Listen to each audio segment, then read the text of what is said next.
Dopo 22 anni di permanenza ininterrotta in qualità di consigliere comunale e di sindaco qui a Castelfranco Veneto, penso che sia arrivato il momento di fermarsi e cominciare ad occuparsi un po' di altri affari, a cominciare dai problemi di famiglia. La notizia era già nell'aria e la conferma è arrivata dal diretto interessato. Il sindaco uscente Luciano Dussin annuncia di non volersi ricandidare alle amministrative di primavera, pronto a cedere il testimone. Se si ferma un sindaco ci sia il vice sindaco con il quale io ho già avuto un modo di parlare.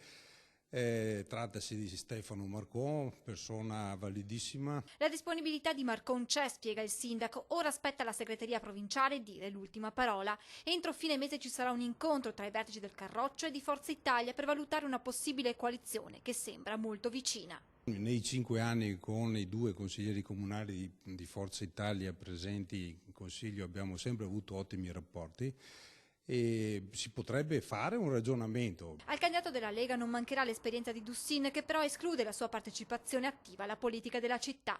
Lasciarla è difficile, di sicuro non farò neanche più consigliere comunale perché in effetti rischierei di fare un po' di arredamento da sala consigliare. Dussin dunque lascia, non senza l'amarezza per le difficoltà che oggi i sindaci affrontano con le risorse a disposizione. Al posto di attivarsi, creare squadre, cioè interessi, scrivere programmi che dopo si sa che molto spesso purtroppo rimangono lettera morta, o si alzano i toni della voce e si esercita il diritto alla resistenza, altrimenti rischiamo di soccombere economicamente. Fare il sindaco in una città tedesca o in Texas determina capacità ampie di scelta, di propensione a fare qualcosa. Qua sembra di essere un dipendente della prefettura e con la mia storia soffro.